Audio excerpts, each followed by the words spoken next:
Been writing revolt since about 1977 with dabbling, probably going back to 74. Well, it was just everywhere, it's like the urban sport. Some people are into lacrosse, and football, baseball, frisbee. We were more into running around the tracks, painting trains, getting your name around, working it from that angle. That was our sport. Graffiti kings are basically people that excel in pretty much all the formats and are innovative when they apply and do their thing. But they also have to have a certain amount of coverage. And to say you're a king and you only do one piece, that doesn't mean anything. You do one wall, that's nothing. You got to paint a bunch of walls. You got to paint a bunch of trains. You got to paint a lot to be a king. And then you get your name known, and people start to have a love-hate relationship with you, just like a regular king, in of some monarchy or something. And you take it from there. Like I said, some people really excel in doing walls. Other people excel in just doing hand styles and tags, markers, or paint. Other people, are innovative. They come up with new stuff. They hey, let me just make this can explode, and that'll be my tag. Writing always had sort of a mentor system. You'd meet somebody that was older. They would kind of show you the ropes a little bit. But honestly, a lot of it happened just from observation. You see stuff, you'd see things that were being done on the train. You'd go home, you make sketches, you try to prepare to do it. And it was a long process, of trial and error. What worked good, what didn't work. It was all around me, in the environment, and I saw a full card by Lee. I noticed the characters, and I was like, who, what, when, where, why, how, and there, right from there. I'm Martha Cooper. I'm a photographer, and I've been documenting graffiti since the late 70s. Very few, but a few were wearing masks. It's true, and I did think about that issue because when I went to the yards, I could really breathe in those fumes, and it worried me a little bit.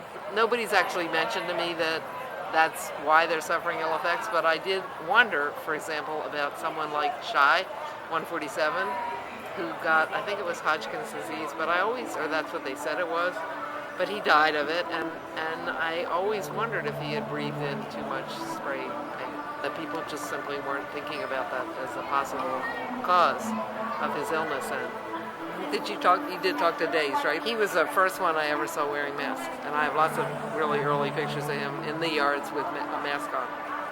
And he was the only one. Of course, I didn't like it because I preferred to be able to see his face when he was painting, when I took pictures, but he did wear a mask. I started using a mask on the trains in the early 80s. And, Crash and I were one of the few people that kind of took that precaution. And we pretty much have stuck with using a respirator when we use spray paint since then, and I feel like, we're pretty lucky because of that, I use a mask because I think it's necessary to protect yourself. If I'm using a lot of I like to use a mask. A lot of mask. Use a mask. Pretty much just about every paint, use a mask. That shit fucks me up, bro. I can't front. I smell that shit, I get a little woozy. I get fucked up, depending how long I'm painting. But yeah, man, I'm older now, man. I can't be smelling that shit. It really fucks me up. So I really don't smell that shit too much at all like I used to. I try to put a mask now. That paint is strong. You don't see it, but if you're in a tunnel that's 100 feet long, after 10 minutes of painting, that tunnel is filled with the fumes from that can. The mask is the most important thing, gloves on your hands, and things you can actually put over any other parts of the skin of your body, because the stuff that's in the paint, will eventually kill you. Man, my girlfriend keeps telling me to wear a mask and stuff, man, but it's so inhibiting, and I'm a free spirit, man. But sometimes I do, man, and I think I'm gonna have to do it more often, because this pain ain't no joke, man. That shit'll kill you, man. It fucks with your nervous system, and excuse my language, but it really messes with you, man. Yo, it's no joke. I mean, I have health problems, and they're nervous system related, problems with my knees and problems with my joints, and nobody's actually ever been able to give me a straight answer on the cause of these issues. And if If you ask me, in my heart, I believe it's from toxins. Think of it like when you spray paint a cockroach and you see that roach all like jiggy with like nerve damage. You know, that can happen to you. Well, it's hard to tell. I mean, I'm not a diagnostician, but it seems to me that there have been a number of people with difficulties with their kidneys. I used to love the smell of it, the oil from the train tracks, and I used to like actually spray it in a cup and to sniff it.